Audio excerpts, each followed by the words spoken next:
যে বিধানের মাধ্যমে, যে আয়াতগুলি পঠনের মাধ্যমে রাসূলুল্লাহ সাল্লাল্লাহু আলাইহি ওয়াসাল্লাম সমাজকে ঠিক করেছেন, তা হলো কি আল কোরআন। আল কোরআন মানুষদেরকে শুনিয়েছেন আর সমাজ ঠিক করেছেন।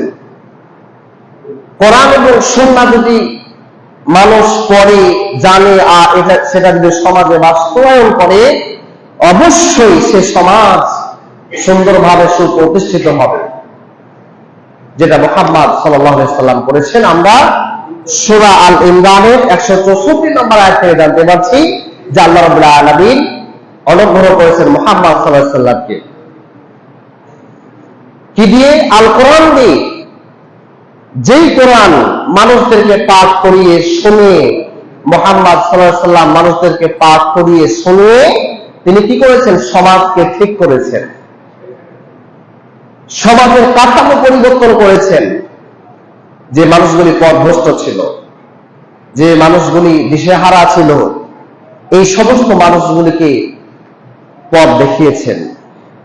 যে মানুষগুলি অপবিত্র ছিল তাদেরকে পবিত্র করেছেন, তাদেরকে জ্ঞান, কোরআন আর সুন্নাহর হিকমা শিক্ষা দিয়েছেন। যেমন আমরা দেখি যে রাসূলুল্লাহ সাল্লাল্লাহু আলাইহি ওয়াসাল্লামের পূর্ব যুগে তাদের গোত্র সমূহে কি কলহ বিবাদ ছিল, গোত্রে গোত্রে কলহ বিবাদ। এখন যেমন আমাদের গোত্র প্রথা নেই, কিন্তু সে সময় গোত্র প্রথা, গোত্র ভিত্তিক শাসন ব্যবস্থা ছিল। আর বর্তমানে আমাদের রাষ্ট্রভিত্তিক শাসন ব্যবস্থা। তো এই গোত্র ভিত্তিক শাসন ব্যবস্থার এমন একটা বিষয় ছিল, সেখানে মারামারি, হানাহানি, যুদ্ধ, এটা নৈমিত্তিক একটা ব্যাপার ছিল। যেমন একটা যুদ্ধ, বুসাসের যুদ্ধ। এই বুসাসের যুদ্ধ 40 বছর স্থায়ী ছিল। যে যুদ্ধে 40 বছরে 70,000 লোক আরো বিশ্বে মারা যায়। এত লোক মারা গেছিল এই বুসাসের যুদ্ধে। আল্লাহ নবী মুহাম্মদ সাল্লাল্লাহু আলাইহি ওয়াসাল্লাম তিনি এসে কোরআন এবং সুন্নাহর মাধ্যমে, আল্লাহ রাব্বুল আলামিনের কাছ থেকে প্রাপ্ত ওহীর মাধ্যমে এই যুদ্ধবাজ জাতিকে তিনি শান্তির পতাকা তলে নিয়ে আসলেন। আমরা তো সবাই জানি যে তারা কেমন ছিল। আজকে এই শান্তির পতাকা কি আছে আমাদের কাছে? এই শান্তির পতাকা নষ্ট হয়ে গেছে। ইসলাম এসে, মুহাম্মদ সাল্লাল্লাহু আলাইহি ওয়াসাল্লাম তিনি এসে যেই কোরআন এর মাধ্যমে, সুন্নাহর মাধ্যমে রাষ্ট্র পরিচালনা করলেন, সমাজ পরিচালনা করলেন, সবকে ঠিক করলেন। আজকে গচ্ছিত আকারে সেই কিতাবগুলি পাওয়ার পরে কাজে লাগাই না আমরা। আজ মুসলমান দিকে যদিও গোত্র প্রথা নেই, সে গোত্র ভিত্তিক শাসন ব্যবস্থা নেই, কিন্তু আমাদের বর্তমান সময়ে সারা বিশ্বের দল ভিত্তিক শাসন ব্যবস্থা। এই দল ভিত্তিক শাসন ব্যবস্থায় হিংসা, বিদ্বেষ, মারামারি, হানাহানি, কাটাকাটি, সেই জাহিলি যুগের মতন অবস্থা আজকে আছে না? সেই আরব বিশ্বে যেরকম ভাবে তারা এক গোত্র আর গোত্রকে দেখতে পারত না, আজকে দেখেন সারা বিশ্বের এই গণতান্ত্রিক রাষ্ট্রগুলাতে বিভিন্ন দলে বিভক্ত। এই দলগুলি একটা দলের লোক আর একটা দলকে দেখতে পারে না। যে দল যখন পাওয়ারে আসে, পরবর্তী অন্য দলকে ঘায়েল করার চেষ্টা করে, তাকে হত্যা করা হলেও। আজকে এটা হচ্ছে না। কি কারণে? কারণ আজকে আমাদের কাছে এই কোরআন সুন্নাহর ব্যবস্থা নেই। কোরআন কেউ বাস্তবায়ন করতে চায় না। কোরআন আমরা বলি পড়ি, কিন্তু কোরআন পড়ার মধ্যে কি আছে? শুধু আরবি পড়ি, কিন্তু অনুবাদে কি আছে, ব্যাখ্যাতে কি রয়েছে, তাফসীরে কি রয়েছে, এটা কেউ বাস্তবায়ন করতে চায় না।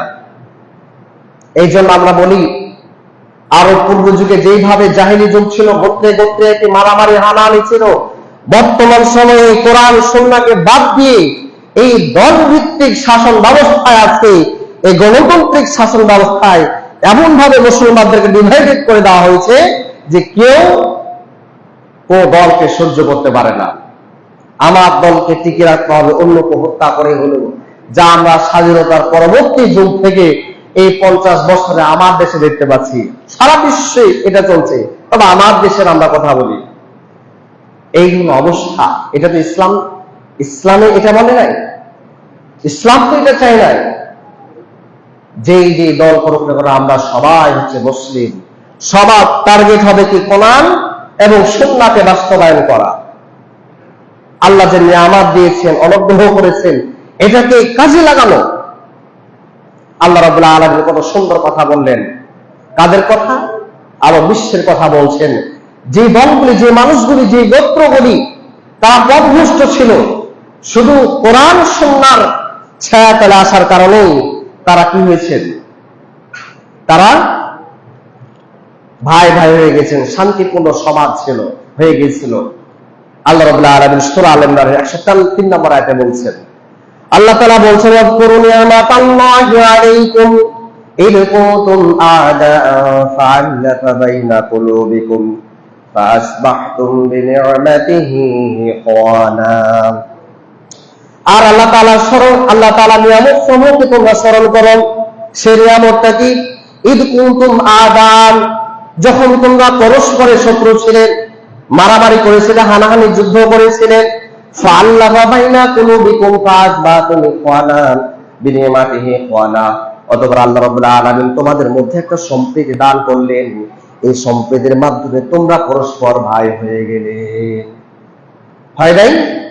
আল্লাহ রাব্বুল আলামিন কত সুন্দর ভাবে বুঝিয়ে দিলেন যে এই যে তোমাদের দ্বন্দ্ব, যুদ্ধ, বিগ্রহ, মানামানি, এক গোত্রকে আর এক গোত্র দেখতে পাচ্ছিলে না, আমি আল্লাহ রাব্বুল আলামিন আমার নবীকে এই পৃথিবীতে পাঠিয়ে কোরআন দিলাম, সুন্নাহ দিলাম, আমার বাণী দিলাম, যে বাণীর মাধ্যমে তোমরা সম্প্রীতি বজায় রাখলে, যে তোমরা সবাই ভাই ভাই হয়ে গেলে।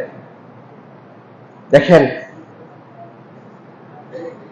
যেই ওমর রাদিয়াল্লাহু তাআলা আনহু, সে সময়ে সবচেয়ে বড় শত্রু ইসলামের, সেই ইসলামের ছায়াতলে আসলো কোরআন পড়ে। আমরা ওমর রাদিয়াল্লাহু তাআলা আনহু ইসলাম গ্রহণ করার কাহিনী জানি না? যে তিনি কোরআনের আয়াত পড়লেন, তার ভগ্নীকে বললেন, ভগ্নীপতিকে, তোমরা কি পড়ছো, আমাকে দেখাও সেটা। সে কোরআনের আয়াত পাঠ করলেন, কোরআনের আয়াত পড়েই তিনি মুসলমান হয়ে গেলেন। যে যিনি ছিলেন মুহাম্মদ সাল্লাল্লাহু আলাইহি ওয়াসাল্লামের সবচেয়ে বড় শত্রু, যাকে দেখে ভয় আতঙ্কিত ছিল, তিনি ইসলামের মধ্যে আসার কারণে কি হয়ে গেলেন? ভাই হয়ে গেলেন।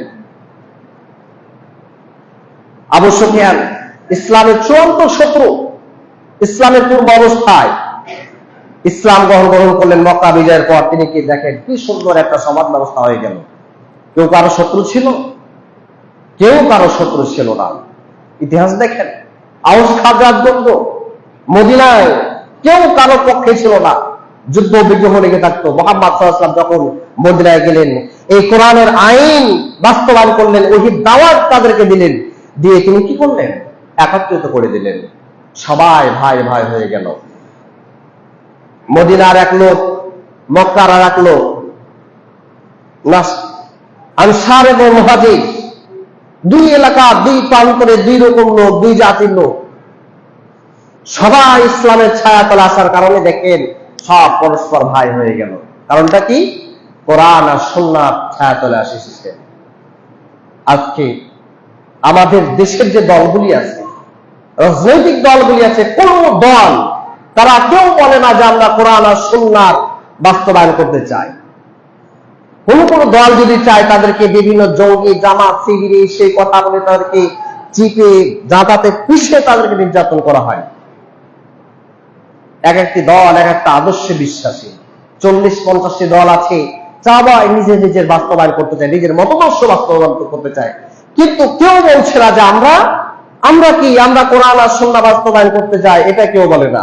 যতদিন পর্যন্ত এদেশের মাটিতে যেই দল থাকুক না কেন, সবার একটাই কথা কি, যে আমরা যেই পাওয়ার আছি না কেন কোরআন আর সুন্নাহ বাস্তবায়ন করব। এই কথা যতদিন পর্যন্ত না বলবে, ততদিন পর্যন্ত এদেশের মাটিতে শান্তি আসবে না।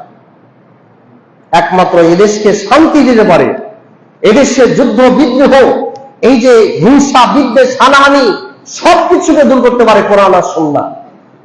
মানুষের তৈরি মতবাদ দিয়ে কখনো দেশের শান্তি আসবে না।